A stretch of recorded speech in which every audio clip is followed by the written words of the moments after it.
तत्सवितुर्वरेण्यं भर्गो देवस्य धीमहि धियो यो नः प्रचोदयात्। गुरुवर ब्रह्मा गुरुवर विष्णु गुरुवर देवो महेश्वर, गुरुवर साक्षात् परं ब्रह्म तस्मै श्री गुरुवे नमः। ब्रह्मा मुरारी त्रिपांतकारी भानु शशि भूमि सुतो, बुधश्च गुरुश्च शुक्र शनि राहु केतु, सर्वे ग्रह शांतिकरा भवन्तु। या देवी सर्वभूतेषु मातृरूपेण संस्थिता, नमस्तस्यै नमस्तस्यै नमस्तस्यै नमो नमः। सभी गुरुओं को प्रणाम।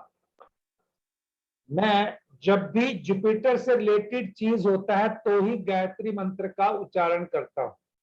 थोड़ा सा लोग सूर्य से रिलेटेड करते हैं तो गायत्री मंत्र का कहते हैं, लेकिन आपने देखा होगा मेरे किसी भी वीडियो में जब भी मैं मंत्रों का उच्चारण करता हूँ, कुछ भी चीज एस्ट्रोलॉजी के बोलने से पहले, वो तीन ही होते हैं। लेकिन आज आप देखेंगे मैंने पहले गायत्री मंत्र का किया, क्योंकि अगर हम एस्ट्रोलॉजी की बात करते हैं, विजडम की बात करते हैं और गुरु की बात करते हैं, तो मेरे को ऐसा लगता है कि गुरु के साथ जब सूर्य का अगर गायत्री मंत्र से हम जोड़ दें तो जीव आत्मा योग हो जाता है, और उसमें जो चीज है वो एक अलग लेवल की निकलती।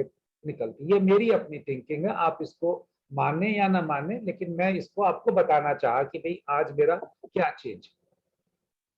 जैसा कि यहाँ पर आप इस स्लाइड में देख पा रहे हैं कि आज मैं जुपिटर और सैटर्न के बारे में बात करने वाला हूं। अभी तक क्योंकि पहली क्लास में मैंने सिर्फ एक्सपेक्ट की बात की, वो एक्सपेक्ट जो थे ट्राइन के, जो भृगुनंदी नाड़ी में जिसको ट्राइन बोलते हैं 159, ये वैदिक जैसा 159 नहीं है कि वो जुपिटर ही 159 में देखेगा, राहु केतु 159 में देखेगा ना।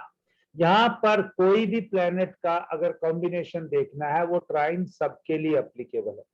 दूसरा नंबर जो सामने वाला दो भाव है, जो भी ग्रह बैठा हुआ है उससे अगले भाव को हम सेकंड हाउस लेते हैं, तो सेकंड हाउस पे सेकंड एस्पेक्ट, क्योंकि हम भृगुनंदी नाड़ी में हाउस कहीं पे भी वर्ड यूज नहीं करते। आप देखेंगे कि मेरे मुंह से भी बहुत बार हाउस निकलता है, क्योंकि मैं पैरेलल में वैदिक की पढ़ाता भी हूं और प्रैक्टिस भी करता हूं, तो उस वजह से मैं हाउस मेरे से मुंह से निकलता है। जबकि वैदिक में ये कहा गया है 1-5-9 की दृष्टि, दूसरी दृष्टि 12वीं दृष्टि, 3-7-11 की दृष्टि, तो इस पे आप दृष्टि मानिएगा। और उन दृष्टियों को ही मैंने अपने एक्सपीरियंस के हिसाब से, अपने जो चार्ट एनालिसिस किए हैं, जिनको लोगों को किस लेवल का रिजल्ट मिलता है, और YouTube पे आपको कई और एस्ट्रोलॉजर्स के वीडियो भी मिल जाएंगे जो भी परसेंटेज पे बात करते हैं कि वो परसेंटेज हो सकता है उनकी और मेरी डिफरेंस रहती है। सिर्फ इतना ही बात है, लेकिन जब आप प्रैक्टिस करेंगे उसी रेशियो में आप अपने हिसाब से कर सकते हैं। तो ये बातें मैंने फर्स्ट लेक्चर में बताई। दूसरे में प्योर केतु, तीसरे में मैंने प्योर राहु को उठाया। अब आज मैं चौथी क्लास के अंदर सैटर्न और जुपिटर का ले रहा हूं। उससे पहले जो शुरू करने जा रहा हूं वो पहले 20-25 मिनट, अगर मैं वहां तक उतना देर लगा पाया, वो आपका लाइफ के इंसाइट के बारे में है। और जो उदय जी का क्वेश्चन है वो आंसर उन्हीं से निकलेगा कि मैं, इन्होंने पूछा कि आप मुझे या हमें वो बताइए कि भृगुनंदी नाड़ी में मित्र ग्रह और शत्रु ग्रह का जो रिलेशन है वो कैसे है। इसमें वैदिक से मैं पहले ही कहना चाहता हूं बिल्कुल अलग है। और मैं आपको एक ग्लास दिखा रहा हूं। ग्लास इसलिए दिखा रहा हूं, उसमें थोड़ा सा पानी कम है और मैं इसको थोड़ा सा और कम कर रहा हूं। ये इसलिए कि मुझे, आप भी ये सोच के मान के चलिएगा कि इस गिलास में भी जगह है, जो मैं कहने जा रहा हूं कुछ आपके हिस्से में आएगा और आप उसका लॉजिक समझ पाएंगे। और ये बताने के लिए मैंने ऐसा आपको गिलास दिखाया। और यहां पर मैं इसको टॉर्च को भी ले लेता हूं। सबसे पहली बात, जो भृगुनंदी नाड़ी में मैंने आपको कई बार वर्बली कहा, लेकिन जब इनका, उदय जी का मुझे मैसेज देखने को मिला व्हाट्सएप पे, तो मैंने कहा जो मैं कह रहा हूं वो शायद शब्दों से कह रहा हूं, उनको वो सामने जब वो पीपीटी पे दिखेगा, पावर पॉइंट पे, स्लाइड पे दिखेगा तो सब समझेंगे। इसीलिए मैंने कर्म सिद्धांत को पहले वर्ड रखा है। कर्म सिद्धांत को इसलिए रखा है, सूर्य आत्मा है। वो आत्मा किसकी है? आत्मा का कोई शरीर नहीं होता, आत्मा का कोई रूप नहीं होता, आत्मा आत्मा अलग है। और जो दूसरे नंबर पे बृहस्पति को लिया है, ये बृहस्पति जीवन है। यानी जो जीवन, जो प्राण है, वो प्राण का भी कोई रूप नहीं होता, कोई लिंग नहीं होता। ना आत्मा में मेल फीमेल होता है, ना जीवन लाइफ में भी मेल फीमेल होता है, ना इन दोनों की कोई बॉडी होती है। क्या जो मैंने अभी कहा आप ये मानते हैं या नहीं मानते हैं? पहले आप क्लियरली बता सकते हैं, या इस पे कुछ क्लियर करना है तो आप थम्स अप का ऐसे दिखा सकते हैं जब जो मैं कह रहा हूं, अगर वो आपको ओके लगता है। नहीं लगता है तो म्यूट करके आप क्वेश्चन पूछ सकते हैं। दो बात, जब हम तीसरे स्टेज पे आते हैं, जो यहाँ पे स्लाइड में दिख रहा है, जब उसको शरीर मिलेगा, आत्मा को और प्राण को शरीर मिलता है, वो शरीर मंगल से मिलता है। जब उसको शरीर मिलेगा, वो स्त्री का मिलेगा, पुरुष का मिलेगा, या किसी जानवर में भी स्त्री और पुरुष यानी मेल फीमेल आपको पता ही है सब में होते हैं, तो उस रूप में मिलेगा। तब वहां अगर हमें देखना है देह, तो हम मंगल से देखेंगे। अभी मैंने आपको हमेशा यही बताया है कि हम जीवन पे, मैं एस्ट्रोलॉजी की आपसे बातें कर रहा हूं, आप मेरे से हो सकता है अच्छे एस्ट्रोलॉजर हो, आप आगे चल के और अच्छी प्रिडिक्शन आपकी निकले। लेकिन आज जो मैं आपको बात कर रहा हूं या आपसे नॉलेज शेयर कर रहा हूं, वो एक मित्र बनके, एक मित्र बनके, एक शिक्षा का, एक शब्दों का आदान प्रदान कर रहा हूं, तो वो मेरी बुद्धि है, उससे हम बुद्ध से देखेंगे। अगर मैं इस जीवन में या किसी भी जीवन में, आप कह लीजिए कि चार्ट तो हमेशा हम मेल का ही बना के स्टडी कर रहे हैं ना एस्ट्रोलॉजी में, कोई एनिमल का तो चार्ट बना नहीं रहे, तो हम तो आदमी का बनाते हैं। हम ये कहते हैं कि ये जीव जो है ये एक आदमी है, लेकिन जीव का मतलब जिसका चार्ट बना उसकी सांसें हैं। उस जुपिटर जिस चार्ट में बैठा है, जिस राशि में बैठा है, वहां से जीव का हमें पता चलता है। जहां सूर्य बैठा है उससे आत्मा का पता चलता है, जहां मंगल बैठा है वहां से शरीर का पता चलता है। अब मान लीजिए थोड़ी देर की बात है, मंगल यहाँ पर उच्च का कहा होके बैठा है, तो मंगल उच्च का कहां होके बैठता है? 10th में, 10th में राशि में, कैप्रिकॉर्न में, मकर राशि में। ठीक है, तो मान लीजिए वो मकर राशि में बैठा है, तो जिसको शरीर मिला है, एक बच्चा छोटा सा होता है, इतना होता है, जैसे जैसे वो बड़ा होता है, मान लीजिए मेरी एज में आ गया, बड़ा बड़ा बड़ा बड़ा होते होते इतना बड़ा आ गया, और आप में भी अगर कोई और बड़ा है तो वहां पे भी ले सकते हैं। अब ये जब शरीर बढ़ रहा है तो शरीर के साथ क्या चीज बढ़ती है? बुद्धि। मान लिया बुद्धि भी बढ़ती है, और क्या बढ़ता है? समझदारी। मेरा ऐसा मानना है कि ये सब किताबें बातें प्रैक्टिस करने से आती हैं। मैंने ऐसा ऑब्जर्व किया है, जैसे जैसे शरीर बढ़ता है या किताबों में पढ़ा है, तो हमारी ईगो बढ़ती है। सही बात है। जैसे जैसे शरीर बढ़ता है, जो छोटा बच्चा होता है उसकी कोई ईगो नहीं होती, लेकिन जैसे ही बच्चा 3 से 5 साल का भी होता है तो उसकी ईगो आ जाती है। हो सकता है 2-2.5 साल के बच्चे की कोई ईगो ना हो, लेकिन हो सकता है कि 2.5 साल के भी बच्चे की ईगो हो। लेकिन मैं छोटे बच्चे को ये मानता नहीं, लेकिन आप जस्ट ऑब्जर्व कर सकते हैं। तो मैंने ऐसा, जो मेरी ग्रूमिंग है या पढ़ाने का तरीका है, तो मैंने ऐसा पाया कि जैसे जैसे शरीर बढ़ता है वो ईगो बढ़ती है। अब मैंने कहा, अगर मान लीजिए मंगल कैप्रिकॉर्न में है, सारे लोग कहते हैं ये उच्च का मंगल है, तो उसकी ईगो हाईएस्ट लेवल पे होगी। ठीक है, अगर वही मंगल अगर नीच का बैठा हो तो 4 नंबर कर्क राशि में बैठा हो तो हम कहेंगे उसकी ईगो नीचे होगी, वो सेक्रीफाइस कर लेगा, वो एडजस्ट कर लेगा। और ये मैं आपको क्यों बता रहा हूं, जब मैंने देखा और अपने चार्ट को पढ़ा, अपने ही चार्ट में देखा मेरा मंगल उच्च का है और मैंने अपनी ईगो में ही आके जब रिजाइन किया तो कोई बता नहीं रहा था, जॉब छोड़ने का डिसीजन लिया, देन आई बैक ट्रैक और फिर बहुत से चार्ट्स पे इसको लगाया वहां से, और फिर किताबें भी आगे चल के फॉर्चुनेटली ये जो मैं वर्ड कह रहा हूं ये किताबों में भी पाए और उन किताबों से पढ़ के मैं आज आपसे शेयर कर रहा हूं। तो इसीलिए जैसे जैसे मैंने आपको पहले दो कहे, सूर्य और बृहस्पति, आत्मा और प्राण की कोई शेप नहीं, कोई लिंग नहीं, लेकिन जैसे ही देह मिला उसमें हमारे पास बॉडी भी आ गई, हमें यह भी पता चल गया मेल फीमेल है। जब बॉडी बनी तो जैसा उदय जी ने कहा सबसे बढ़िया कि सबसे पहले इंटेलिजेंस आती है, इंसानों में सबसे ज्यादा इंटेलिजेंस ही मैटर करती है। अदरवाइज जीव जंतु जो दूसरे हैं और इंसानों में जो फर्क है वो अपनी इंटेलिजेंस के बेस पे ही शेर को भी कंट्रोल करता है, अपनी इंटेलिजेंस के बेस पे हाथी को कंट्रोल करता है, अपने इंटेलिजेंस के बेस पे ही गाय भैंस का दूध यूज करता है।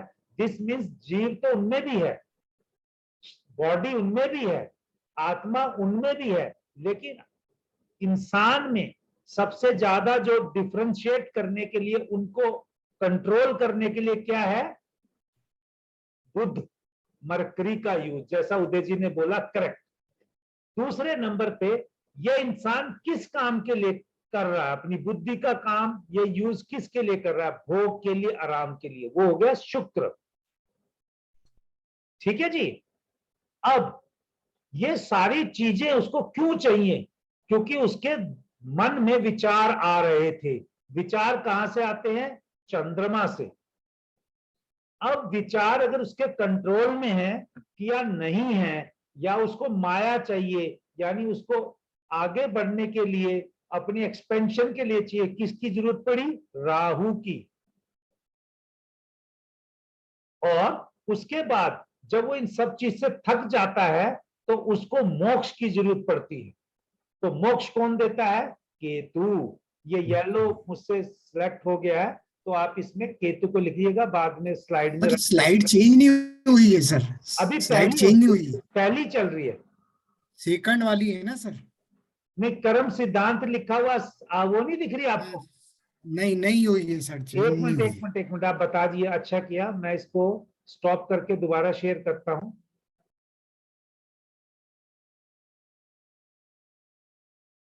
एक मिनट। हाँ अब आ गई सर, आ गई, आ गई ना, तो मैं आपसे पूछूंगा जब स्लाइड चेंज होएगी कि नहीं होगी, ठीक है सर। तो अभी आपको दिख रही है ना इसमें जो मैं प्लेनेट बोल रहा हूँ, जी जी। ठीक है, सॉरी सर, मेरे से ये कुछ नहीं गड़बड़ हो कुछ रहा है नहीं मेरे से, ठीक है। तो मैं अभी मोक्ष पे था केतु से, उसको मोक्ष की जरूरत पड़ती है कि वो थक जाता है इन सब चीजों से।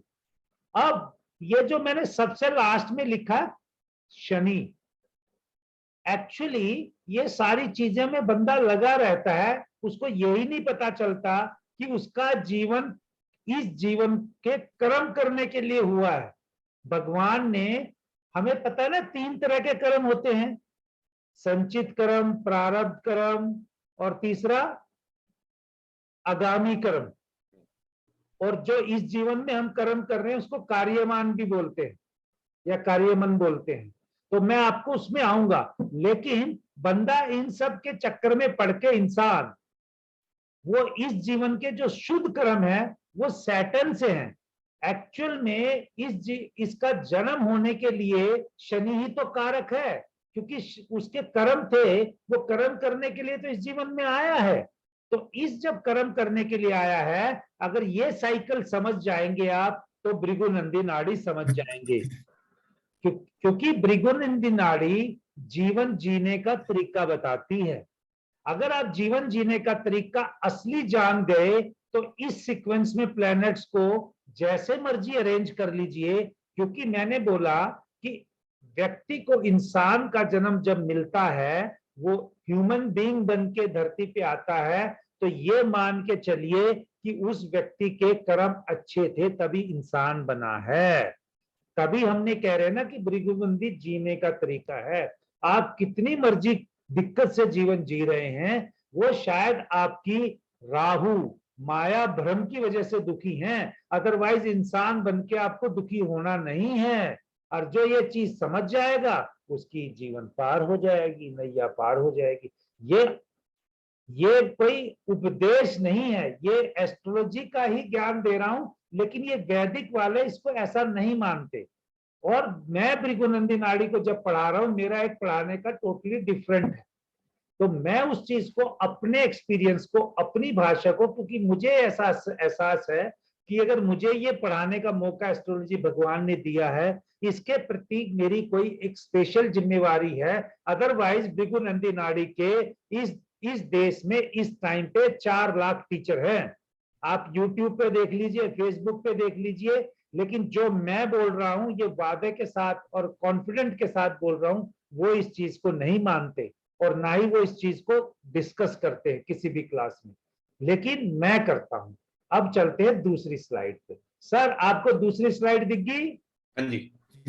इसमें भाग्य विघ्न हरता, भाग्य निर्माता, भाग्य संशोधक लिखा है।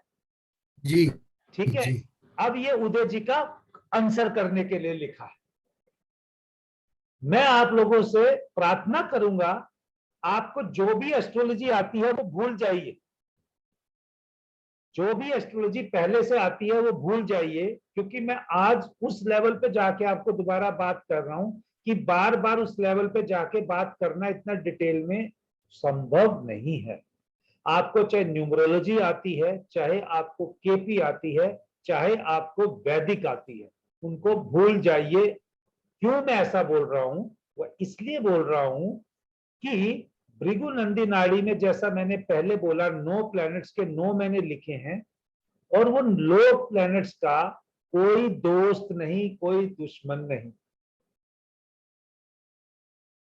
उन 9 प्लैनेट्स का भृगुनंदी नाड़ी में ये बताया गया है कि ये 9 दोस्त, 9 प्लैनेट ना आपस में दोस्त हैं ना दुश्मन है। ठीक है जी। तो आपको क्लियर कट बता रहा हूं कि ना कोई दोस्त है ना कोई दुश्मन है। आप इन्हीं ग्रहों को अपना दुश्मन बनाते हैं, इन्हीं ग्रहों को अपना दोस्त बनाते हैं, इन्हीं ग्रहों को सम यानी न्यूट्रल बनाते हैं। ये आपकी थिंकिंग और आपके कर्म के ऊपर है, जो कि शनि से डोनेट होते हैं। पहली बात ये। अब आते हैं दूसरी बात। आप इसको दोबारा अपने चार्ट में एक सीक्वेंस में लिखिए। मैंने उल्टे लिखे हैं, लेकिन मैं जो बुक्स में लिखा जाता है, ये कई बुक्स में आपको मिल भी जाएगा, लेकिन जो मैं एक्सप्लेनेशन दे रहा हूं वो नहीं मिलेगी आपको। ये उन्होंने मेंशन किया है destiny maker. Destiny maker word use करते हैं, और मैं डेस्टिनी को भाग्य और मेकर को निर्माता लगा रहा हूं। तो मैंने वो हरे पेन से लिखा है कि भाग्य निर्माता यानी डेस्टिनी मेकर ये 3 ग्रह हैं, सूर्य, शुक्र, बुध। वैदिक में ऐसा बोलेंगे कि सूर्य जिसके साथ भी बैठेगा उसको अस्त कर देगा। अस्त कर देगा तो उसका रिजल्ट कम कर देगा। मेरा भृगुनंदी नाड़ी पढ़ाते टाइम ऐसा मानना नहीं है। मेरा ऐसा मानना है जो ग्रह हैं उनका अगर रोल मैंने यहां पे आपको लिख के दिया ना, देखिए ये सब, क्या वो सूर्य से अस्त होने के बाद, अगर मान लीजिए सूर्य के साथ शुक्र बैठा है, तो अगर शुक्र की, सूर्य की वजह से शुक्र अस्त हो गया या जल गया जैसा वैदिक में कहते हैं, तो क्या उस जातक के पास कभी पैसा नहीं आएगा? अगर आप ये सोचोगे पैसा नहीं आएगा, तो नहीं आएगा। मैं लिख के दे रहा हूं। आप ये सोचोगे कि इसके पास पैसा आएगा, तो आएगा। यही तो भृगुनंदी नाड़ी की ब्यूटी है।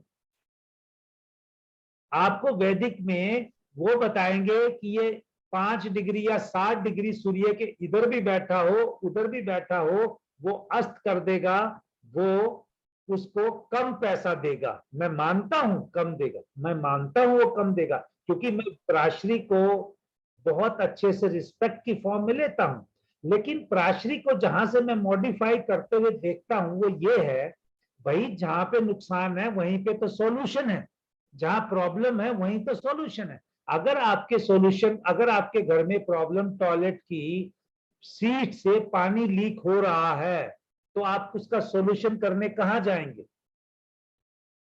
टॉयलेट की सीट्स को रिपेयर करने के लिए या न्यू लेने के लिए, यानी उसी के पास सॉल्यूशन लेने जाएंगे ना।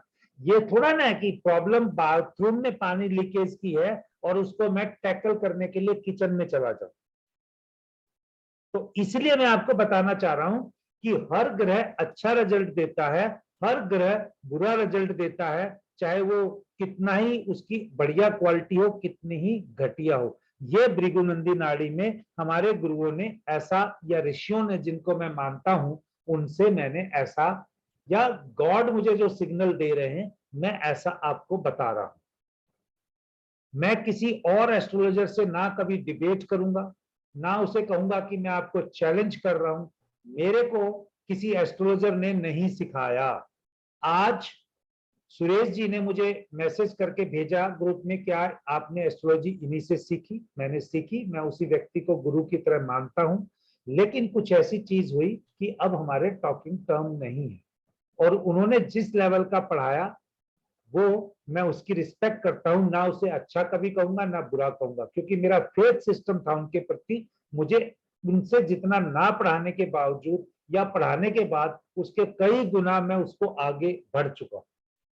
ठीक है जी। तो इसीलिए आपको भी वही चीज बता रहा हूं, आप भी यही थिंकिंग रखिए, आप मेरे से कई गुना आगे जाएंगे अगर आप जो मैं थिंकिंग बता रहा हूं उस रास्ते पे चलेंगे। तो डेस्टिनी मेकर या डेस्टिनी, आप कह सकते हैं भाग्य निर्माता, ये 3 ग्रह बनाते हैं, सूर्य शुक्र बुध।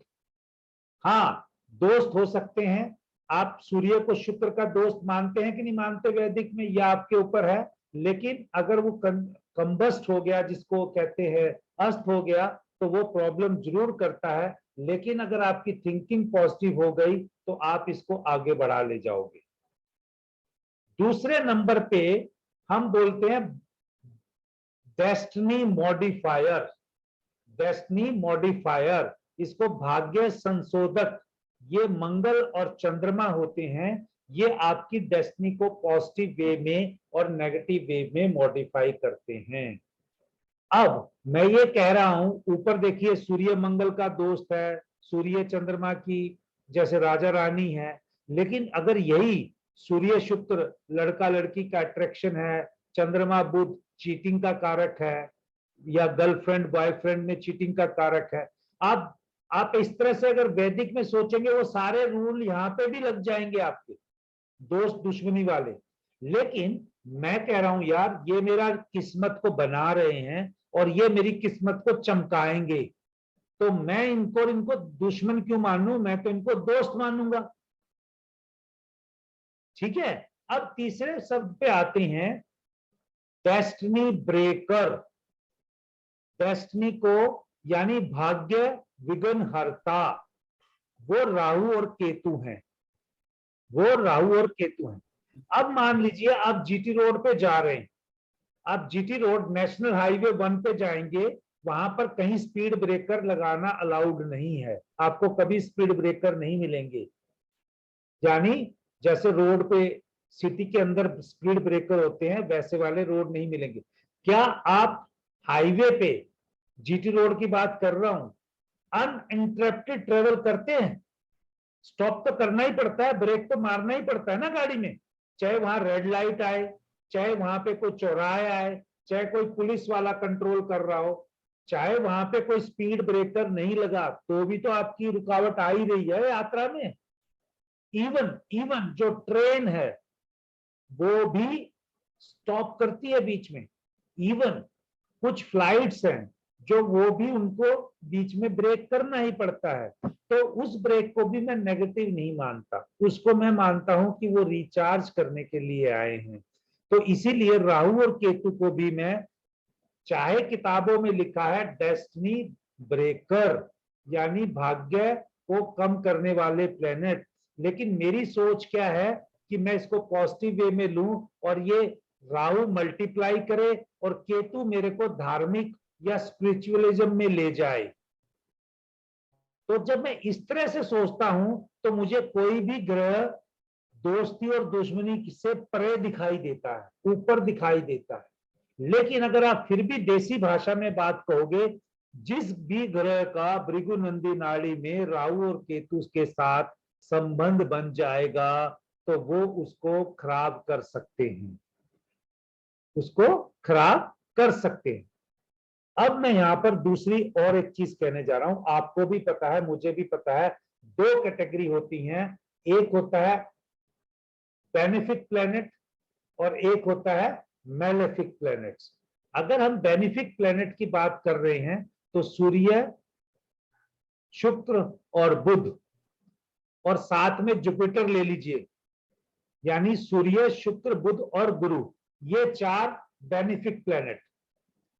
बाकी बचे 5 में से शनि, मंगल, राहु, केतु और एक और बच गया, कौन सा जी?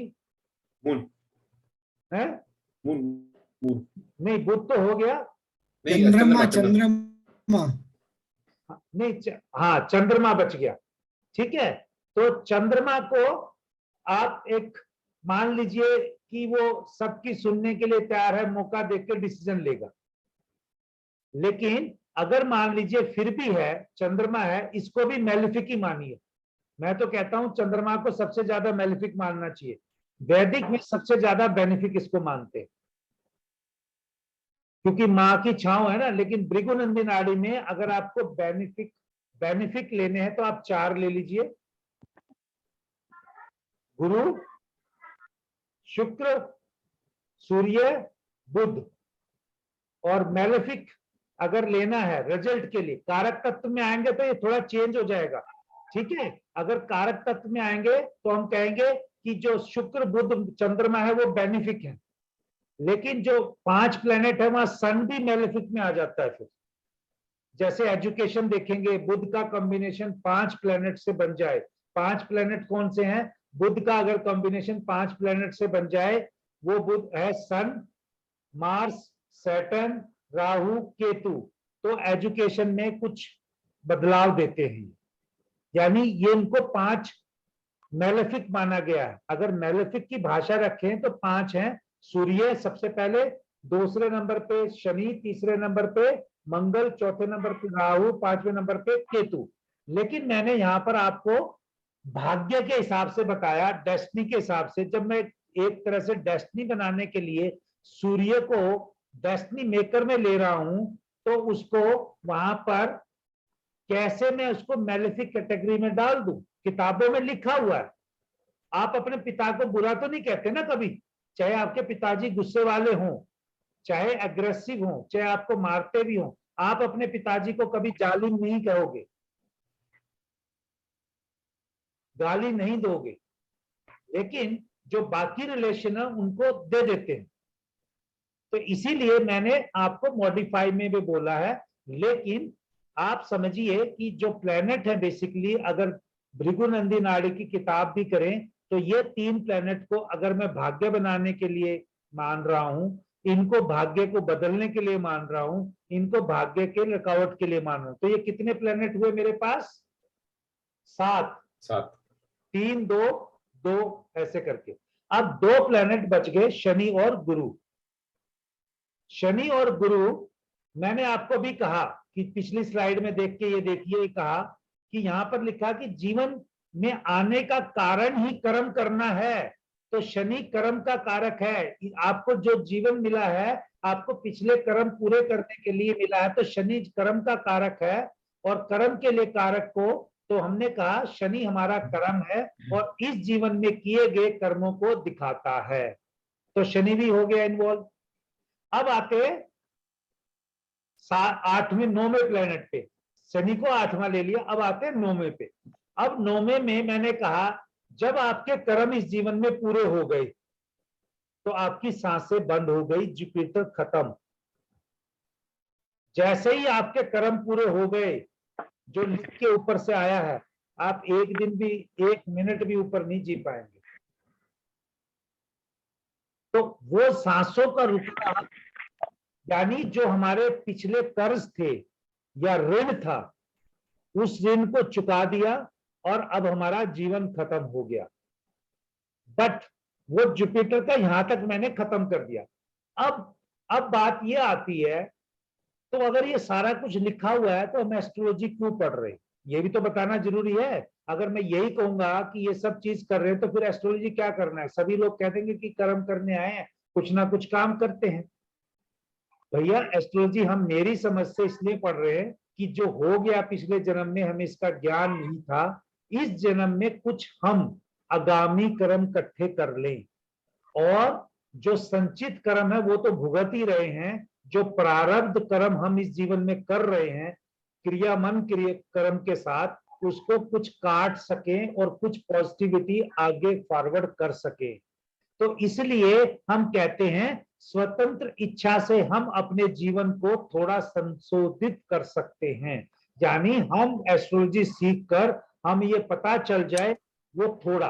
आप ये देखिए, शास्त्रों में ऐसा भी लिखा गया है, हमारा एक साल देवताओं के एक दिन के बराबर है। हमारा एक साल यानी 365 डेज देवताओं के एक दिन के बराबर, ठीक है। अब उसको कोई और डिटेल में जाएंगे, वो कहेगा कि दिन रात मिलाएंगे कि नहीं मिलाएंगे, मैं ऐसी डिबेट में नहीं जा रहा, मैं सिंपल ये बताना चाह रहा हूं। तो यानी अगर हम इसमें चेंज कर सकते हैं और अपनी इच्छा से अपने आप को, जीवन को पॉजिटिविटी में ले आएंगे, तो हम पॉजिटिव कर्म इकट्ठे करेंगे कि नेगेटिव करेंगे? पॉजिटिव करेंगे। जब पॉजिटिव करेंगे तो अगला जीवन फिर हमें अच्छा काम करने के लिए मिलेगा ना। तो इसीलिए मैं भृगुनंदी नाड़ी को ज्यादा स्ट्रेस देके इस तरीके से पढ़ाता हूं कि भाई पैसा आए या ना आए, जो भी अच्छे लोग मुझसे जुड़ेंगे वो आगे और 10 लोगों को ट्रेन करेंगे, और जब ट्रेन करेंगे तो सीक्वेंस बढ़ेगी, मेरे भी कर्म कटेंगे, आपके भी कर्म कटेंगे। अगर इसी चीज में, पढ़ाई में पैसा इन्वॉल्व करके मैं फीस 5,000 रुपए करके, 6,000 रुपए करके, जैसे और लोग पढ़ा रहे, अगर मैं भी भृगुनंदी नाड़ी पढ़ाने लग जाऊं तो मेरे पास हो सकता है जितने आज स्टूडेंट है इसके कई गुना बढ़ जाए, क्योंकि इतनी फीस देख के कोई नहीं आना चाहता बीएनएन में। जब आपको कंपटीशन में मार्केट में 5,000 का, 6500 का, 11,000 तक का कोर्स मिल रहा है, क्यों आप 16,000 देंगे? समझ रहे कारण इसका? वो आपको ट्रेन नहीं करेंगे। एक कहावत है इंग्लिश में, train the teachers, train the trainers. हम उस लेवल की भृगुनंदी नाड़ी पढ़ रहे हैं, हम ज्योतिषियों को भी आगे ज्योतिषी बना रहे हैं, बेटर। और आपके साथ मैं भी ग्रो कर रहा हूं, इसलिए मैं आपको हमेशा मित्र कहता हूं। आज आपको मैं पढ़ा रहा हूं, कल को हो सकता है यही चीज की कोई एडवांस चीज आप ले आए, मैं आपके पास सीखने के लिए आऊं। इसमें ऐसा कुछ नहीं है कि इसमें 1 मिनट लगती है, आज मैं इस साइड हूं, कल मैं इस साइड हो सकता हूं, 1 मिनट लगती है सिर्फ इसमें। और ये मेरे साथ हुआ है, और इसको तब मैंने सीखा जिन लोगों को मैं बीटेक में पढ़ाया। मेरी एमटेक करके, बीटेक करके टीचर लगा, लेकिन मुझे दूसरी डिग्री करनी थी उस सब्जेक्ट में, तो मैंने जिनको बीटेक एमटेक में पढ़ाया, वो दूसरी डिग्री करने के लिए जब उनके पास गया तो वो मेरे स्टूडेंट ही मेरे टीचर थे। मुझसे ज्यादा इस चीज को कोई नहीं समझ सकता। जब तभी मैंने अपना चार्ट समझ के मैं लोगों को पर्टिकुलर देता हूं कि आज आप इस तरफ हैं, कल उस तरफ हो जाएंगे। और ऐसा जीवन में बहुत होता है, जब आप जोश में आके कुछ ऐसा डिसीजन लेते हैं और बाद में आपका डिमोशन हो जाता है, आपके नीचे वाले का प्रमोशन हो जाता है, या ड्यूटी रोटेशन हो जाती है। वो ऑफिस में भी उस कुर्सी पे बैठा होता है जहां से कल आप कमांड दे रहे थे, आज आप उसी बंदे की कमांड लेते हैं, और तब वो बंदा अपने आप को एडजस्ट नहीं कर पाता सर्कमस्टांसेस में, और उसका डाउनफॉल शुरू हो जाता है। ये भृगुनंदी नाड़ी ही सिखा सकती है, और कोई ज्योतिषी की भाषा नहीं सिखा सकती। आप जिस मर्जी के पास चले जाइए, चाहे नाड़ी भी नाड़ी एस्ट्रोलॉजी भी बहुत प्रकार की है, लेकिन ये भृगुनंदी नाड़ी एक टिपिकल भृगुनंदी नाड़ी है, जिसमें ऋषि कहता था आपके हाव भाव को देखकर, आपके एक्सप्रेशन को देखकर, या उसको गॉड से सिग्नल मिलता था, वो आपको सिर्फ ये कह जाता था कि तुम ये कर लो, और बंदे वही कर लेते थे, उनकी नैया पार हो जाती थी। आज ऐसा नहीं है, इसलिए हमारे जीवन में कष्ट है। मैं ये नहीं कहता कि जो मैं कह रहा हूं मेरी बात को मानो, लेकिन इस बात को आप एक बार मनन चिंतन मनन जरूर कीजिएगा, क्योंकि हम इंसान हैं और इंसानों को इंसानों का ही साथ मिलता है। आप ये मान के चलिए कि एक इंसान में ही आपको भगवान मिलने वाला है, एक इंसान में ही आपको गुरु मिलने वाला है, तो कोई प्रॉब्लम ही नहीं है। और इंसान में ही दुश्मन मिलेगा। जब आप उसी इंसान को दुश्मन के रूप में लेते हो तो जीवन में कठिनाइयां शुरू हो जाती हैं। उसी इंसान के रूप में देवता, मित्र और गुरु ढूंढते हैं तो जीवन सफल होने लग जाता है। चॉइस हमारी रहती है। इसी चीज को जो मैं आपको बताना चाहा और इतनी लंबी बात की, ऐसा लगेगा कि एक उपदेश दे रहा हूं। मैं उपदेश नहीं दे रहा, एस्ट्रोलॉजी की ही बात कर रहा हूं, लेकिन एक बहुत गूढ़ तरीके से बात कर रहा हूं कि आप इसको समझ सके। अब मान लीजिए ये तीसरी स्लाइड है, ये कर्म सिद्धांत ही चल रहा है। अब जो मैं पैदा हुआ, जो आप पैदा हुए, या कोई और तीसरा परिवार में सदस्य आया, उस दिन जो भी उसकी चार्ट बनती है, हम चार्ट बना लेते हैं। चाहे आप डिग्री हाथ से कैलकुलेट करके बनाएं, चाहे आप सॉफ्टवेयर में डाटा एंटर करके डालें, आपके पास आज की डेट में एक चार्ट आ जाता है। मैं क्योंकि कोई ब्राह्मण फैमिली से नहीं हूं, मुझे किसी ने चार्ट बनाना, डिग्री कैलकुलेट करना नहीं सिखाया। मैंने एस्ट्रोलॉजी जो कर रहा हूं आपके सामने, आप चार्ट भी देखते होंगे, मैं पीपीटी के अंदर जगन्नाथ होरा सॉफ्टवेयर से या प्राशरी के जो प्राशरा सॉफ्टवेयर है उससे चार्ट बना के डालता हूं। अगर आप मुझे कहें कि आप चार्ट बना दो किसी का रैंडमली, मैं नहीं बना पाऊंगा भाई, मैं पहले ही मना कर रहा हूं। आपको लगेगा जब चार्ट बनाना नहीं आता तो ये एस्ट्रोलॉजी की कैसे बात कर रहा है, मैं उसके लिए भी कान पकड़ लूंगा। लेकिन जो चीज मैं कह रहा हूं वो चीज को समझाने के लिए वो भी नहीं कहते हैं जो अपने हाथ से डिग्री कैलकुलेट करके मैनुअल चार्ट बनाते हैं। क्यों? क्योंकि ये जो भाषा है जो है, ये शायद मैं पिछले जन्म में एस्ट्रोलॉजर रहा और वहां पर ये उपदेश नहीं दे पाया, इसीलिए 45 साल की उम्र में ट्रांजिट हुआ मेरा कि जो तूने काम पिछले जन्म में नहीं किए, नहीं तो एक टेक्निकल प्रोफेशन होने के बावजूद ये उस स्टेज में आना टोटली, तो मेरे को वो बैकग्राउंड गॉड ने जो चार्ट में बना चुका पिछले जन्म में, मैंने अपना चार्ट जब, जिसको लोग कहते हैं ना, बहुत सारे आज फेमस एस्ट्रोलॉजर हैं, उसको पुराने जीवन की आपकी हिस्ट्री निकाल के देते हैं और उसके 12-15 हजार रुपये आपकी स्टडी करने के अलग से लेते हैं।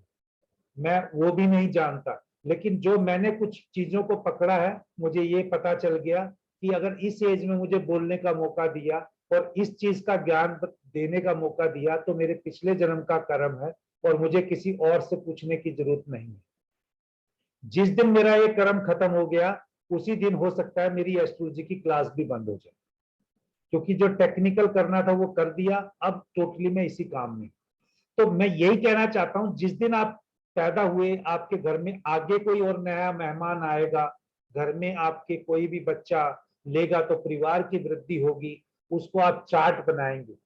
उस चार्ट के प्रेजेंट चार्ट में ही दिखा हुआ है कि ये बंदा कितने सुख में रहेगा, कितने दुख में रहेगा, कितना धन कमाएगा, कहां से कमाएगा, उसमें आइडिया लिखा हुआ है।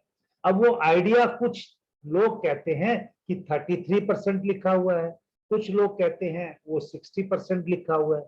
मैं इसकी डिबेट में फिर नहीं जा रहा हूं, मैं सिंपल कहता हूं उस चार्ट में लिखा हुआ है। अब मान लीजिए उस चार्ट में सब लिख दिया कि ये इसके भोग करने के लिए, ये सब चीजें करने के लिए ये लिखा हुआ है। अब ये ब्लू लाइन में जाइए, लाल वाली मैं हिंदी में पढ़ देता हूं।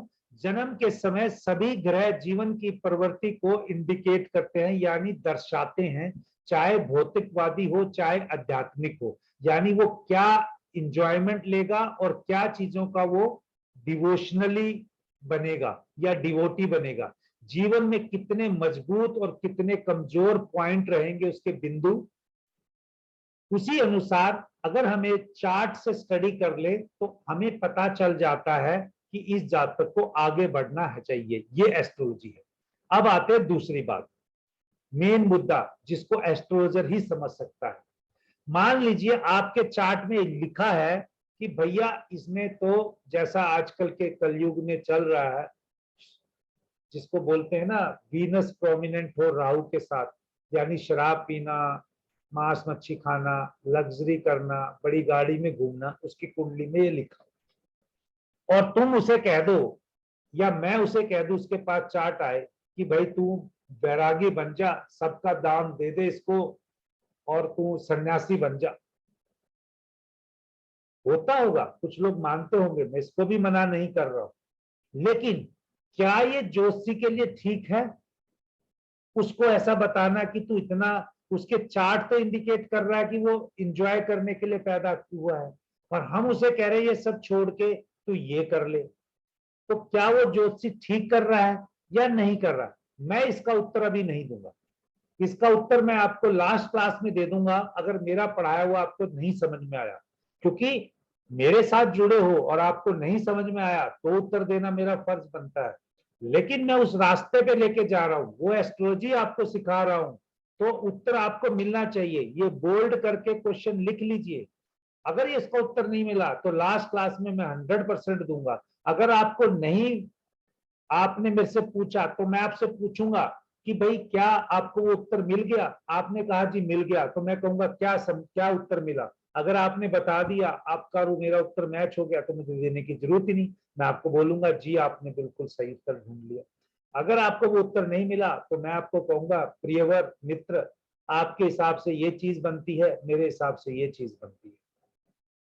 तो मैं अभी यहाँ पर उस चीज को लेके आया हूं, ये कहना चाहता हूं, जिस किताब से मैंने रेफरेंस लिया उसमें लिखा है कि अगर किसी के जीवन में वैरागी बनने या सन्यासी बनने के योग हैं तो आप उसको लग्जरी में ले जाओ तो क्या आप बदल सकते हो? मैंने उसको उल्टा कर दिया अपने एक्सपीरियंस से। मैंने कहा उसके जीवन में सब सुख सुविधाएं लिखी हुई हैं और हम उसे सन्यासी बनने के लिए कर रहे हैं, क्या हम एस्ट्रोलॉजी के द्वारा कर सकते हैं?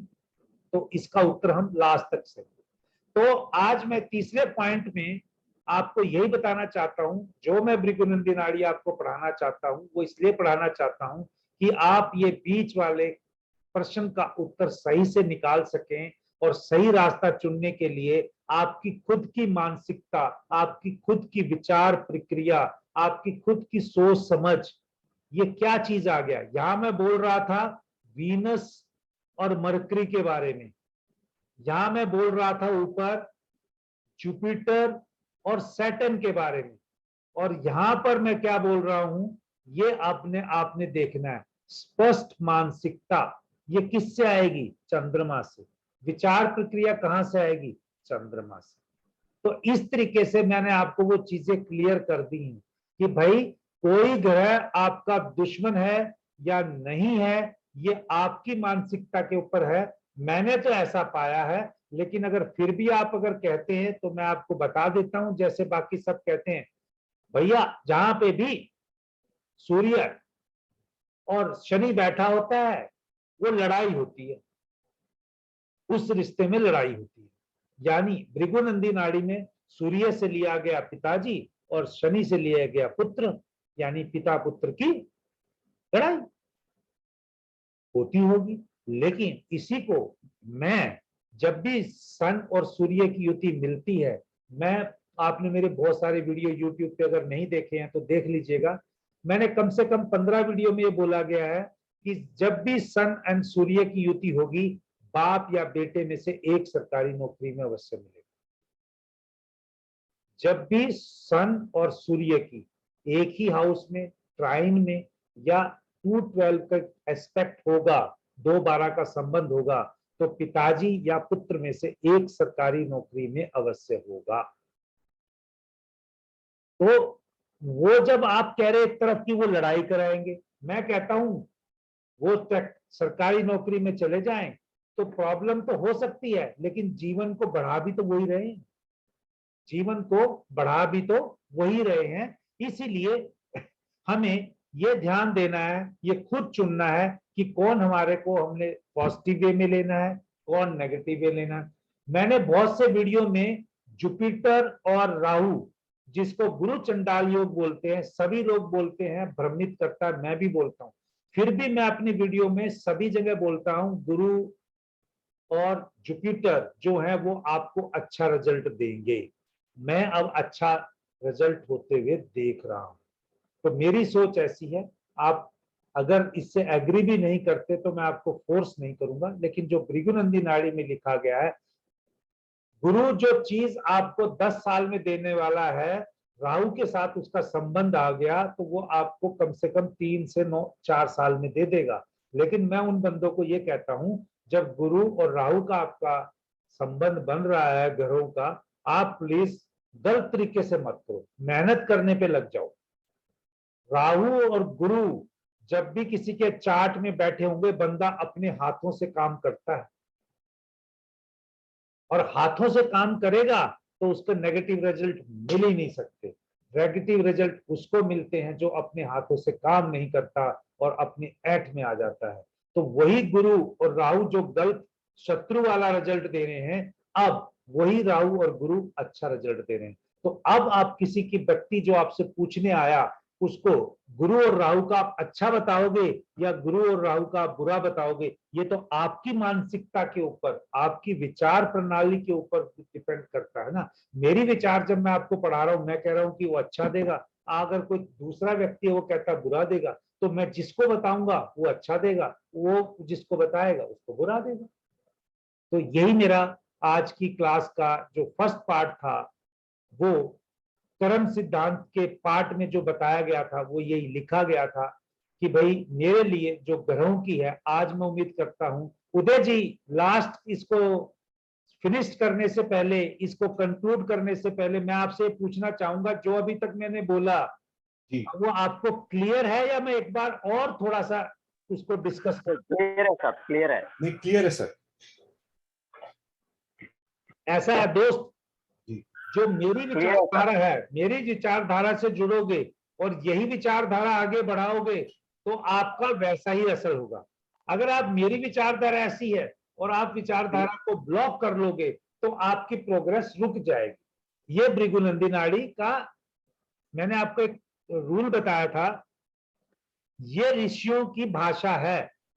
जी जब मैं आपको पढ़ा रहा हूं तो मैं आपको ऋषि, अपने आप को ऋषि मान के पढ़ा रहा हूं, क्योंकि अगर मैं ऋषि नहीं होता तो ये आपको पढ़ा नहीं पाता। और मैं ये मान के पढ़ा रहा हूं, आप ऋषि नहीं होते तो मेरी बात सुन नहीं पाते। मैं आपको भी ऋषि मान रहा हूं, लेकिन आप अपने आप को ऋषि नहीं मानोगे तो आपके और मेरी विचारधारा में कॉन्फ्लिक्ट होता रहेगा और आपको जो मैं कह रहा हूं वो समझ नहीं पाओगे। तो इसीलिए हम सबका एक कॉमन प्लेटफॉर्म पे होना बहुत जरूरी है। और ऋषियों के पास कोई किताब कायदे पेन थोड़ा ना होते थे, वो तो गुरु सुनाता था, शिष्य सुनता था, मनन करता था, चिंतन करता था और वो आगे उसको कम्युनिकेट करता था। तो इसीलिए भृगुनंदी नाड़ी की बहुत सारी चीजें डॉक्यूमेंटेड फॉर्म में नहीं मिलती।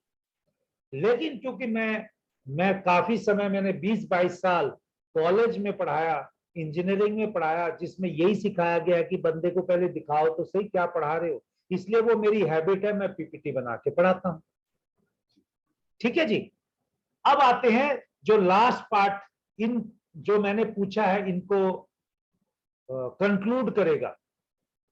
3 तरह के कर्म मैंने बताए, संचित कर्म, प्रारब्ध कर्म, आगामी कर्म। संचित कर्म आपको चार्ट जब पैदा हुए आपकी डायरेक्ट चार्ट से दिखते हैं, जिसमें वैदिक में कहते हैं पंचम भाव में ग्रह से आप देख सकते हो। वैदिक में पंचम भाव से देखते हैं, लेकिन यहां पर हम टोटल चार्ट से किससे देखेंगे, आप बता सकते हैं? अगर वैदिक में मैं बोल रहा हूं पंचम भाव से, यहां संचित कर्म कहां से देखेंगे? ये 12th हाउस से हैं? अरे 12th हाउस नहीं बोलते, इसमें हाउस नहीं बोलते। हाँ हाँ हाँ हाँ भैया देखिए, मैं आपको एक टेक्निकल टर्म बताता हूं। किसी भी चीज को स्टोर करना हो, पानी को स्टोर करना है, गिलास चाहिए, बर्तन चाहिए, कर्म को स्टोर करना है तो एक शरीर तो चाहिए, ओके, शरीर मतलब मास। मार्स। और मार्स जहां मिलता है वो आपकी ईगो है। जैसे जैसे शरीर बढ़ेगा आपकी ईगो बढ़ेगी। ओके, एग्जाम्पल मैं आपके सामने हूं, मैं तो आपसे किसी से पूछा ही नहीं, मैं तो अपना दे रहा हूं।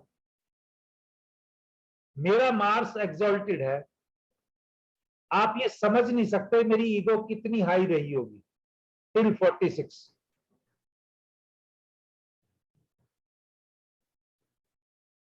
और मैं कितना एग्रेसिव रहा हूंगा,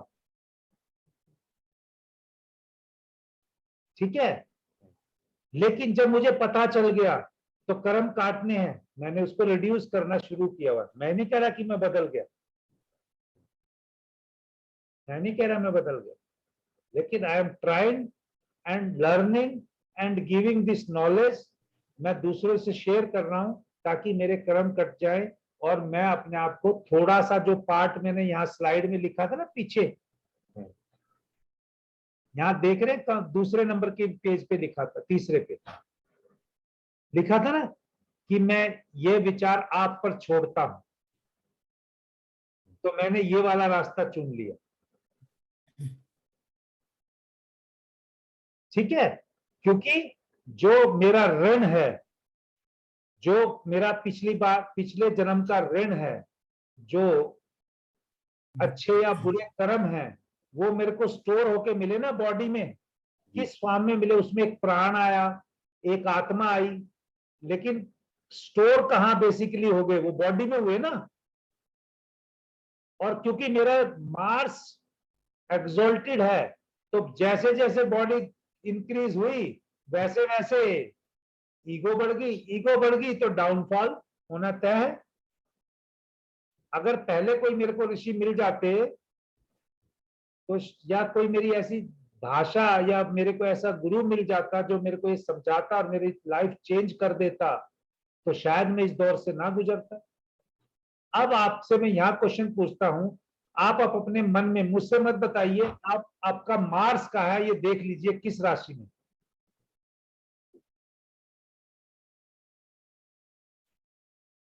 अगर आपको अपना आंसर मिल गया है खुद, तो डिस्कस करने की जरूरत नहीं है। अगर नहीं मिला आंसर तो मैं आपसे डिस्कस करूंगा। गजेंद्र जी, आपको मिला आंसर मार्स का, आपका कहाँ है? सर मेष में है। मेष में है, अपनी जी राशि में है, सब राशि जी। में है, तो रिजल्ट तो ईगो तो बढ़ा ही रहा होगा, क्योंकि अपनी राशि में होके तो मेरे जितना नहीं होगा, लेकिन होगा तो जरूर। ईगो और गुस्सा दोनों है सर। ठीक है जी, आंसर मिल गया अब आपको। जी अब बदलना है वो भी पता चल गया कर्म काटने के लिए। मैं सुरेश जी के पास बाद में जाऊंगा, क्योंकि मुझे लगता है कि वो थोड़े से बड़े मेरे से ज्ञान वाले व्यक्ति हैं, ताकि वो मेरी भी नॉलेज को बढ़ा पाए। तो उदय जी के पास पहले चलते हैं। उदय जी, कहाँ है मार्स? सर एरीज में। एरीज में, ठीक है, समझ गए हाँ हाँ हाँ। जो सेम। हाँ जी सुरेश जी, अब आप बोलिए, आप इन दोनों से अलग। मीन में। मीन में, मीन। हाँ, तो अब आप, अगर आप दोनों में से गजेंद्र जी और उदय जी, मीन में मार्स कैसा होता है? सर मीन को इंग्लिश में क्या बोलते हैं? पाइसेस। पाइसिस। Pisces। अच्छा। गुरु की राशि में है, हाँ, जुपिटर में। हाँ हाँ हाँ। अगर आप वैदिक का भी कंसेप्ट लगाएं तो मंगल सेनापति है, गुरु राज दरबार का गुरु ही है, तो गुरु और सेनापति कैसा रिलेशन रखेंगे? अच्छा रिलेशन रखेंगे, इनफैक्ट वेरी गुड फ्रेंड्स होंगे। हाँ, और दूसरे नंबर पे 12 नंबर मोक्ष की राशि है। हाँ। तो अभी पूछिए सुरेश जी से, उनका ध्यान मोक्ष की तरफ लगता है कि नहीं लगता? क्वेश्चन आता है कि नहीं आता उनके दिल में? मैं तो वही रास्ते पे जा रहा हूँ। अभी ये आपको कोई बताएगा उदय जी ऐसा? वो भी नहीं सर, ये बिकॉज ऑफ एज है कि थॉट प्रोसेस शुरू से ही था सर का, सुरेश सर का? नहीं, अबे मंगल देह देह उस रास्ते पे है ना, ऊपर से लिख के आई ना कुंडली में। नहीं सर, आज इनकी एज को देखते हुए एक एज के बाद किसी ने सोचा कि यार ठीक है, मेरे को मोक्ष की तरफ जाना चाहिए, तो क्या ये नहीं नहीं थॉट? साहब, एज के नहीं उनसे नहीं एज के हिसाब से नहीं है सर। Sir, hello. हाँ दादा। हाँ, एज के हिसाब से नहीं है। मेरे तो अभी एज है 54 में, 68 का डेट ऑफ बर्थ है, मगर शादी बहुत देर हो गए, 2011 में हो गए, 2 बच्चे छोटे बच्चे हैं। और मोक्ष व्यक्ति बोले तो पहले से है मेरा। हाँ, साधना में है। हेलो। जी जी जी, हम सुन सकते हैं सर, बताइए। हाँ, वो मैं जो ये भगवान का जो मेरा ध्यान वहां पर ही छोटे बोले तो 8th क्लास से उधर ही जा रहे हैं मेरा मन। समझ गए उदय जी कि सुरेश जी जब इस धरती पर आए, जब उनको चार्ट मिला, मंगल 12वीं राशि में मिला, वो 12वीं राशि इनकी देह ये कह रही थी मोक्ष के रास्ते पे चलना है। ये मोक्ष को खोजते खोजते शादी करना भी भूल गए। सर्कमस्टांसेस ऐसे होते रहे। आप समझिए गहरी चीज, क्योंकि ये कहीं पे आपको नहीं मिलेगा सीखने को। और मेरा पढ़ाने का या मेरा लोगों के साथ शेयर करने का पर्पस है, आज मैं ये जो यहां तक ये जो कृष्ण ने अर्जुन से कहा वहां तक की वीडियो कट करके यूट्यूब पे भी डालूंगा, क्योंकि मेरा खाली ये मकसद नहीं है कि मेरे को कल मेरे से लोग आगे बढ़ जाएंगे। मेरा ये मकसद है कि लोग समझें कि जीवन क्या है। और आज हम 4 लोग ही हैं यहाँ पर। उन 4 में से मैंने अपनी ईगो से स्टार्ट किया मार्स, क्योंकि मुझे वो चीन, वो कहता था तूने चैन से रहने कैसे दूंगा मैं तेरे को। और आप दोनों का एरीज में है, वो अपनी राशि में होके वो आपको आगे बढ़ा रहा था, लेकिन इतनी नहीं बढ़ा रहा था जितनी मेरी। और दूसरी बात, मैंने आपको हमेशा कहा ना, मैं जिस भी प्रोफेशन में रहा मैं लीड करता रहा। बताया है ना 1-2 बार जी कि बॉडी ये चाहती है कि एग्जॉल्टेड है ना सेनापति, एग्जॉल्टेड ऊंचाई पे कब होगा? जब वो लीडर बन के लोगों को भाषण दे रहा होगा। जी जी जी। स्टेज पे खड़ा होके ऊंचाई पे बोलना मेरी लाइफ का इंटीग्रल पार्ट रहा है। आप दोनों में से गजेंद्र जी और उदय जी, आप दोनों का मार्स एरीज में है, तो आपने ऐसा भाषण या ऐसा लेवल पे गैदरिंग नहीं दिया होगा। आप अपने ही उस लेवल पे उलझनों में लगे रहे होंगे, वर्किंग के छोटे में। मेरा क्या है, being an a leader in exalted position, हो सकता है मैं नेता बनता तो नेता की तरह भाषण देता, टीचर बन रहा हूं तो टीचरों को भी भाषण दे रहा हूं मैं, चाहे मेरी क्वालिफिकेशन भी नहीं होगी, लेकिन मैं वहां जाऊंगा वहां पे भी ऐसा करूंगा, क्योंकि देह जो मेरे लिखा हुआ है आज भी अगर मैं कर रहा हूं, तो आप तो बाकी सब एस्ट्रोलॉजर हो ही ना यार। हाँ सर, आपका फ्रंट एंड सोल्जर हो गया ना, कांस्टेबल फ्रंट एंड सोल्जर। हाँ यस, क्योंकि वो कैप्रिकॉर्न राशि में बैठा है, मकर में बैठा है, ही takes initiative and fight front. और मेरा और जैन हाँ साहब का हो गया डॉक्टर, एडमिनिस्ट्रेटर, लीडर। यस, जो आपको दिया हुआ है, करेक्ट। जी जी जी एडमिनिस्ट्रेशन जो होता है वो फायदा नुकसान सोचता है। जी जी जी। और और सर का जो है, सुरेश सर का हुआ कि भाई सेंट, टीचर। हाँ, अब समझ गए ना मोक्ष। तो ये क्लास हम इस तरीके से लेके गए हैं कि आप अब किसी का भी सोच लीजिए। तभी तो मैंने कहा कि ये जो यहाँ पे आपको लिखा था कि जीवन में जब हमें चार्ट बनाते हैं किसी भी बंदे का, भाई बहुत से एस्ट्रोलॉजर हैं जो बंदों की जिंदगी बर्बाद कर देते हैं रेमेडी के नाम पे। तुम ये कर लो ये हो जाएगा, ये कर लो ये हो जाएगा। मैं रेमेडी देते हुए लोगों से डरता हूं, क्योंकि रेमेडी जो है वो चार्ट में लिखी है, जो चार्ट की रेमेडी लिखी है उससे पैसा नहीं मिलता मुझे, इसलिए मेरे को पैसा नहीं मिलता। लेकिन मुझे मालूम है कि आने वाले टाइम में पैसा मिले ना मिले, नाम एक दिन जरूर हो जाएगा। और ये जो चीज है यहाँ पर, जब जो चार्ट में लिखा है उस हिसाब से चलेंगे तो कर्म कट जाएंगे। चाहे कर्म आपके 35 साल की उम्र में कट जाए, चाहे 55 में कट जाए, चाहे 85 में कट जाए, चाहे 135 साल की उम्र में कट जाए, जीना तो उतना ही है ना जितने कर्म काटने के लिए। आप पकड़ के नहीं बैठ सकते। आप कहते हैं कि इसको ये बीमारी होगी, ये रेमेडी कर लो, ठीक है, हम उसकी एनर्जी बदलते हैं। हम कहते हैं भगवान ने सब कुछ बदलना है, हम उसकी एनर्जी बदलते हैं। और मैं किसी एस्ट्रोलॉजर को गलत नहीं कहता, वो सब मुझसे बहुत ज्यादा सीनियर है, बहुत ज्यादा फेमस है, उनकी अपनी बहुत साधना है, मैं उन सबको नमस्कार करता हूँ। लेकिन भाई मैं इस फील्ड में आया हूं, मैं बिल्कुल नया हूं आप लोगों से, लेकिन मेरी सोच अलग है और वो सोच मेरे को आपने नहीं सिखाई है, मेरे को जिंदगी ने सिखाई है। मैं लोगों से वो शेयर कर। सर सॉरी मैं इंटरफेयर कर रहा हूँ। हाँ, आपका जो थॉट प्रोसेस है ना sir, it is very similar to one video जो मैंने देखा, जो कि मिस्टर जॉन का था। पूरा नाम क्या है उनका, एस्ट्रोलॉजर है बड़े फेमस, मिस्टर जॉन, जी जी, केरला के हैं। बोलिए। हाँ जी, सुनील जॉन जी। तो वो कहते हैं sir, Sunil John, Sunil John, वो कहते हैं सप्तऋषि वाले। एस्ट्रोलॉजी, हाँ जी, astrology is not a predictive science, it's a corrective science.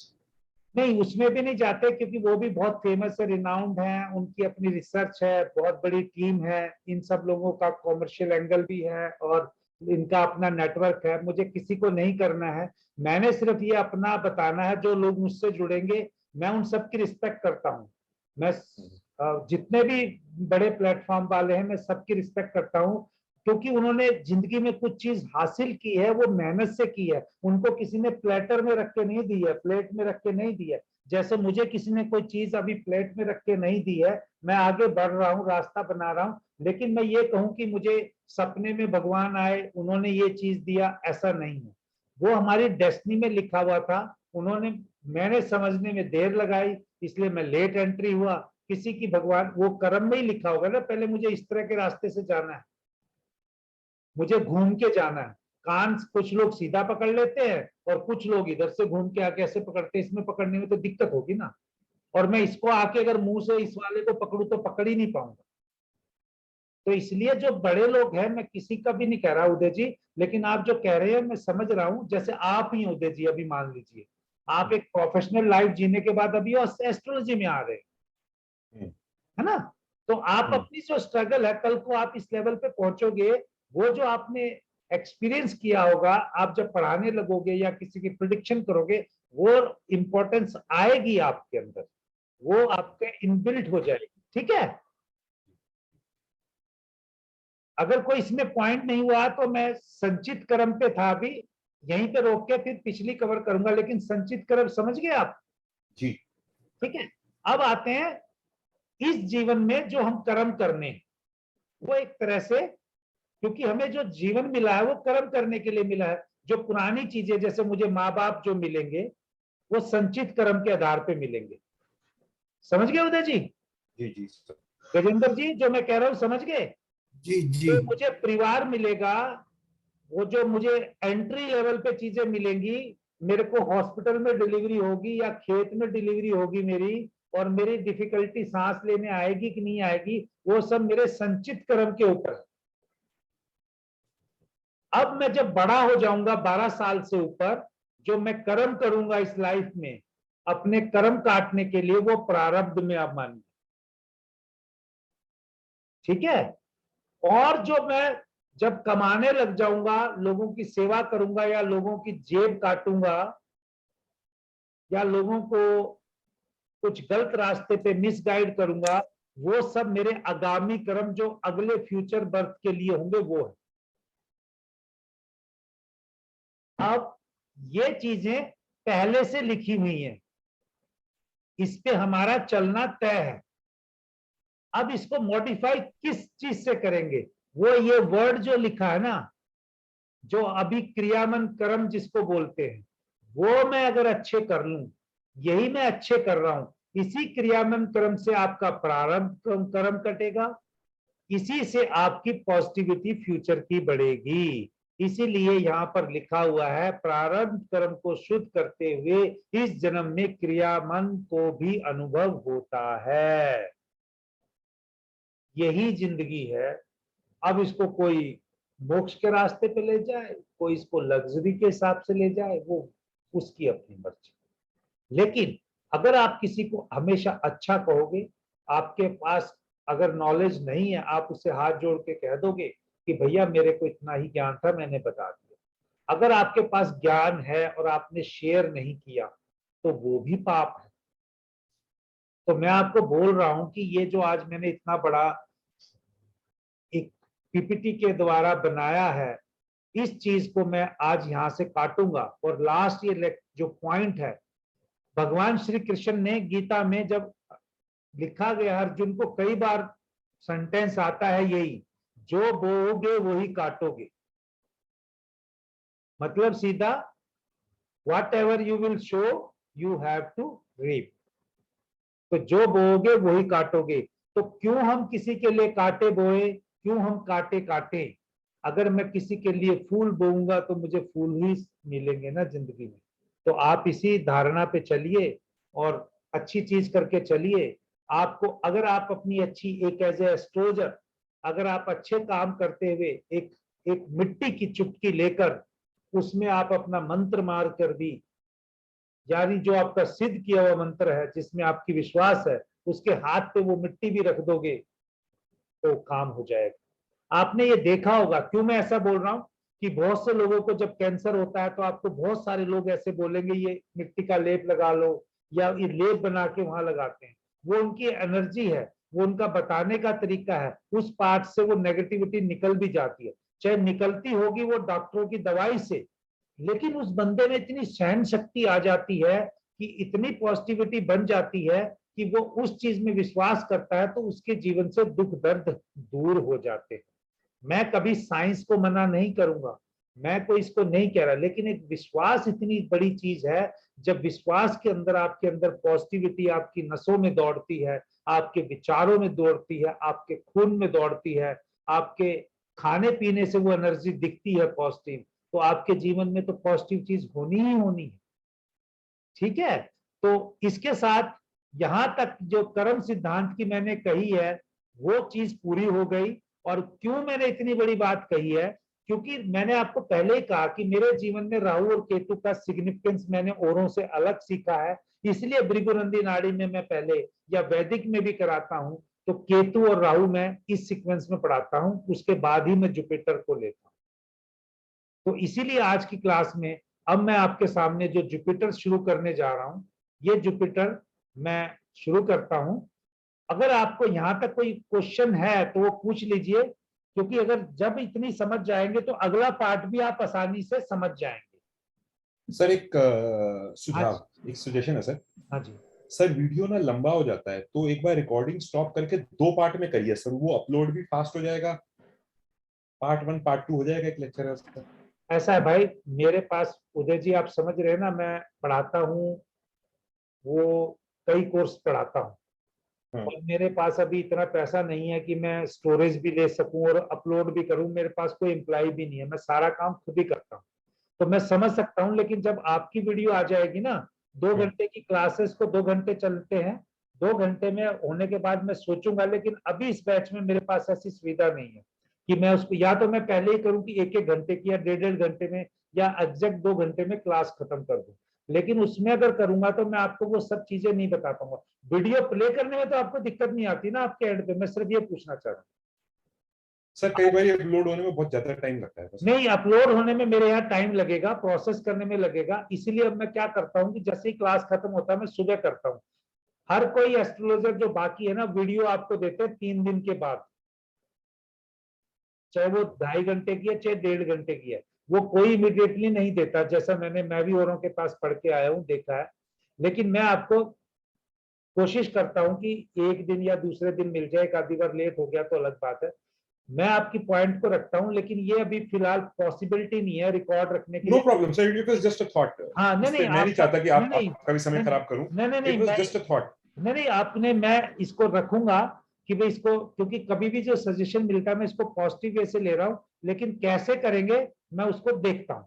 मैं ना जब अगर थिंक फी या किसी का अकाउंट ले लूंगा ना, तो वीडियो जो आपने बोला है ना उसको जरूर